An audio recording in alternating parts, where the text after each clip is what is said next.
नमस्कार, म क्षितिज सुवेदी। यो इन्भेन्ट्री म्यानेजमेन्टको क्वेसन सल्भ गर्ने क्रममा है प्रिभियस क्लासमा मैले फर्मुला डिस्कसन अनि त्यसपछि क्वेसनहरु सल्भ गरेको थिएँ एक्जाममा सोधेको। अब यसमा चाहिँ मसँग के छ भने एउटा क्वेसन छ, यो सल्भ गर्छु मैले, प्रिभियस क्लासमा यसो सल्भ गर्छु भनेर मैले भनेको थिएँ हैन। यसमा the purchasing department has various price offers भनेको छ for various order quantity as shown below. भनेपछि अब आफूले कतिवटा सामान किन्छ त्यसको अनुसारमा कतिवटा अर्डर गर्यो त्यसको अनुसार यहाँ यो अर्डर क्वान्टिटी बनाएको छ कि प्राइस लट हैन। जस्तै 0 देखि 979 वटा भित्रको सामान मगायो भने 5 रुपैयाँको दरले किन्नु पर्यो एउटा सामान। त्यही सट्टा 1000 देखि 2479 सम्मको सामान भित्रको मगायो भने उसको अफर कति भयो 4.75 दिनुभयो। त्यसरी 2500 एन्ड अबभ भने उसको प्राइस कति भयो 4.50। यसरी अहिले उसले प्राइस नै दिएको छ। यसको सट्टा उसले कहिले के भन्न सक्छ, जस्तै इनिशियल प्राइस चाहिँ 5 रुपैयाँ छ, अब 0 देखि 979 सम्म गऱ्यो भने चाहिँ 0% डिस्काउन्ट, त्यसपछि 100 देखि 2479 गऱ्यो भने चाहिँ 10% डिस्काउन्ट अनि 20% यसको पनि कुरा गर्न सक्छ। मैले त्यहाँ क्वेसनमा देखाउँला है। अहिलेलाई चाहिँ के भनेको छ नि, यसरी प्राइस अफर छ अनि भनेको छ the cost per unit of the product is 5 रुपैयाँ, यो त 5 रुपिस भइहाल्यो। And the ordering cost per order is 49 while the carrying cost per order is 20% of the price रे के भनेपछि 20% अफ द कस्ट, जति कस्ट तिरेर ल्याउँछ त्यसको 20% हो। The annual requirement the company is 5000 units obtain the most economic lot size. हुन्छ कुन चाहिँबाट चाहिँ मगाउँदाखेरि चाहिँ इकोनोमिक हुन्छ भनेर कुरा गर्यो भनेपछि अब पैसा सस्तो पर्नु पर्यो हैन। पैसा सबैभन्दा सस्तो जुन पर्छ त्यहीबाट मगाउनु हुने। यसको लागि हाम्रो आइडिया चाहिँ के हुनु पर्यो भन्दा एउटा हामीले इओक्यू निकाल्छौँ एकचोटिमा कतिवटा सामान निकाल्ने। यसको लागि फर्मुला कति हो त 2AO अपन C भयो। र अर्को हामी टोटल कस्ट निकाल्छौँ यसको लागि। त्यसको लागि के भयो त annual demand into CP plus अब कतिचोटि अर्डर गर्छ भन्दा A अपन EOQ इन्टु यसलाई अर्डरिङ कस्टले, र कतिवटा सामान होल्डिङ गर्छ भन्दा EOQ डिभाइड बाई 2 इन्टु यसलाई चाहिँ क्यारिङ कस्टले मल्टिप्लाई गर्नुपर्ने। दुईवटा कन्डिसन अनुसारको फर्मुला अनुसार हामीले कुरा गऱ्यौँ भने है। अब यहाँनिर गिभन के छ त भनेपछि यसको लागि सोल्युसन कुरा गर्दा एनुअल डिमान्ड A भनेको 5000 त भइहाल्यो। त्यसपछि क्यारिङ कस्टको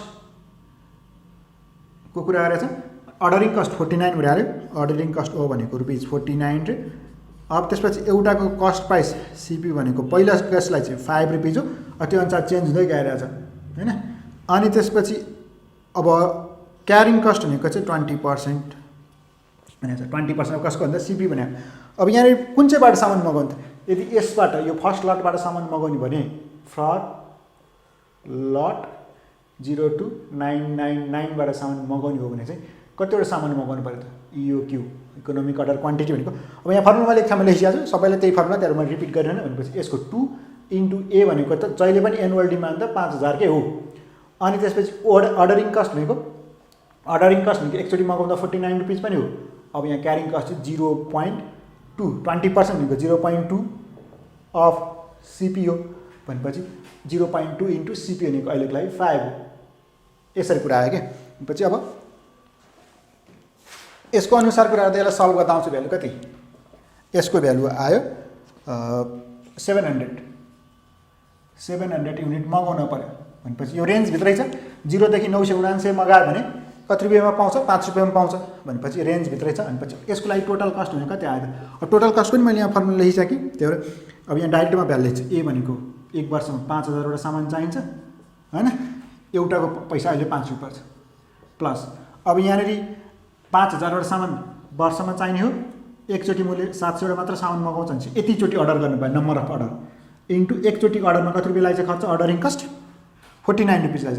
यसै गरी प्लस अब एभरेज इन्भेन्ट्री कति हुन्छ त उसको 700 वटा एभरेजमा थियो भनेपछि divide by 2 into inventory carrying cost कति हुन्छ एउटाको एनुअलमा 20% अफ CP भनेपछि 0.2 इन्टु CP भनेको कति अहिलेको लागि CP भनेको 5।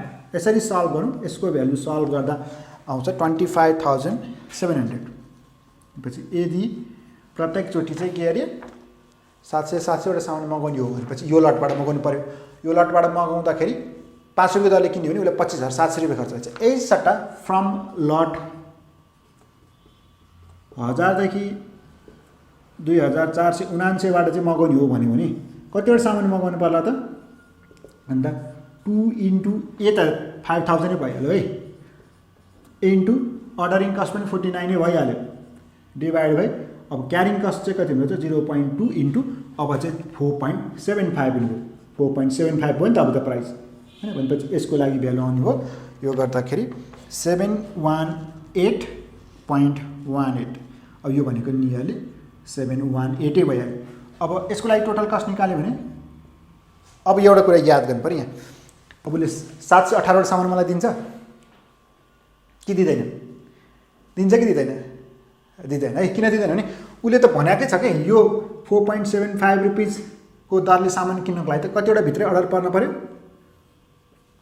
1000 देखि 2400 7900 वटा सामान मगाउनु पर्यो कि यदि सपोज यहाँ 1200 आएको भयो अथवा 1100 आएको भयो अथवा 1050 आएको भयो मिल्यो अब यहाँ 718 भनेको त लेस देन मिनिमम रिक्वायरमेन्ट हो 1000 कम्ती पनि 1000 मगाउनै पर्यो के भनेपछि 718 हुँदैन इन अर्डर टु के भन्छ अर्डर क्वान्टिटी यस्तो हुनु न यसलाई यस्तै अर्डर क्वान्टिटी चाहिँ के हुनुपर्छ 718 is less than required lot size so he must order at least 1000 unit अब कम्तीमा 1000 युनिट त मगाउनु पर्यो यो बाटो लिने भने चाहिँ अब यस्तो हो के यहाँ जहिले फेरि पनि चाहिए चाहिँ कतिवटा 5000 वटै चाहिने हो कि उसले धेरै चाहिँ लिने होइन तर एकचोटिमा चाहिँ कति मगाउने भन्ने कन्डिसन हो अब एकचोटिमा अघि 700 वटा मगायो त्यो 700 वटा मगाए पनि उसले टोटलमा एक वर्षमा त कति नै लिन्छ 5000 लिने हो 700 गर्दै कतिचोटि मगाउँछ भने 5000 डिभाइड बाइ 700 चोटि मगाउँदा आउने हो अब यो केसमा नि उसले चाहिन्छ 5000 हो तर उसले एकचोटिमा कति मगाउँछ अब 718 1000 वटा मगाउँछ 1000 वटा मगायो भने 5 चोटि मगाउनु पर्यो 1000 गर्दा 5 चोटि 1000 मगाउँदाखेरि 5000 भइहाल्यो तर एनुअल डिमान्ड चेन्ज हुँदैन एकचोटिमा कति लिने त्यो चाहिँ मात्र कुरा गरेर है हामीले यहाँनिर भनेपछि अब यहाँ भनेपछि इओक्युएसको लागि कति भयो त 1000 वटा मगाउनु पर्यो भनेपछि टोटल कस्ट भने कति हुने भयो त भन्दा अब एकचोटिमा टोटलमा एक वर्षमा त 5000 वटा चाहियो तर यो केसमा सिपी कति हुन्छ सिपी 4.75 हुन्छ 4.75 प्लस अब उसले 5000 वटा मगाउने हो एक वर्षमा एकचोटिमा यही मैले यही फर्मुलामा भ्यालु राखेँ एकचोटिमा कतिवटा मगायो 1000 भनेपछि जम्मा 5 चोटि मात्र मगाउनु पर्ने भयो अब अर्डरिङ कस्ट भनेको 49 त भइहाल्यो प्लस होल्डिङ कस्ट भनेको 1000 वटा सामान मगाउँछ एकचोटिमा त्यसको आधी त राखिरहनु पर्यो यसको होल्डिङ कस्ट 0.2 कतिको 0.2 भनेको 4.75 को भनेपछि अब यो कन्डिसन यसलाई सल्भ गरौँ यसलाई सल्भ गर्दा आउँछ यसको टोटल भ्यालु 24470 रुपियाँ भनेपछि दोस्रो लटमा भयो अब थर्डमा चाहिँ कतिको निकाल्नु पर्छ अझै बाँकी छ for lot size 2500 and above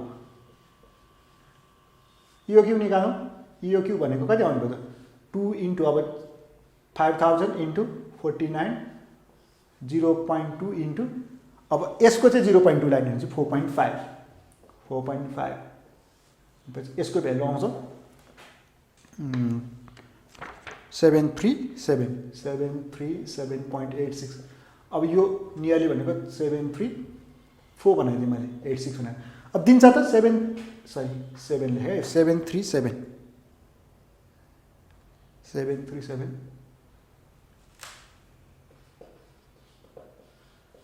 यो भयो 738 अब दिन्छ 738 दिँदैन नि फेरि किनभने यो अनुसार प्राइसमा त कम्ती 2500 वटा मगाउनु पर्यो भनेपछि यसमा पनि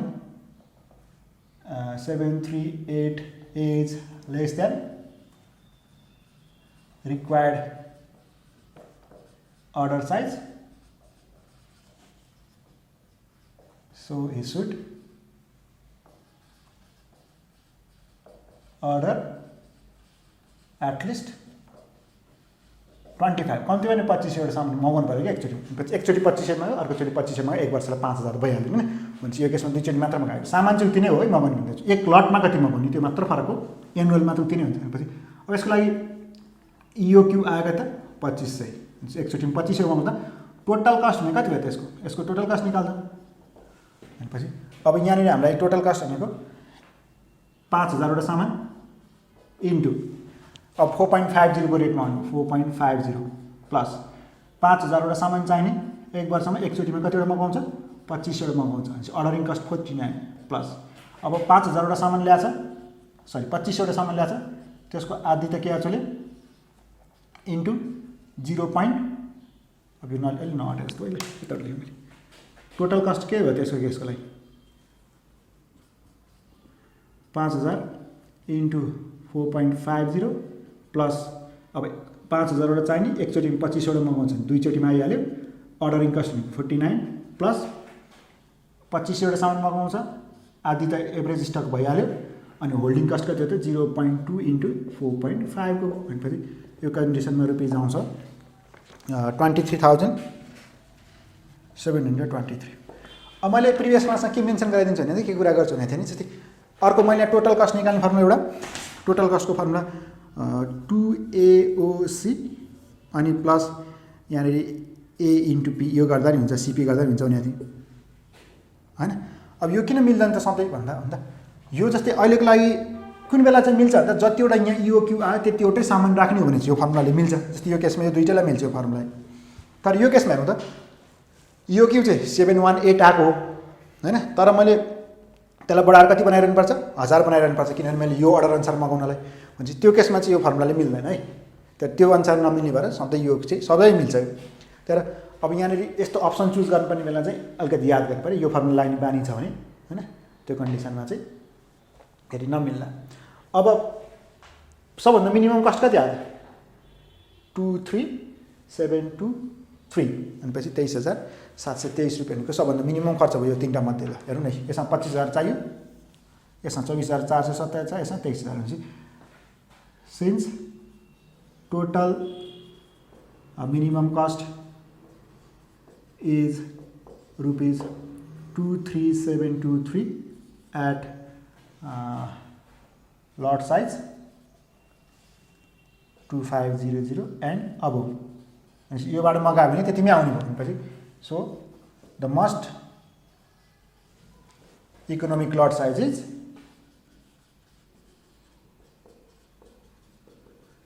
is 2500 and more। अब यो अनुसार गर्नु पर्यो क्या एन्ड अब कता एन्ड मोर हैन।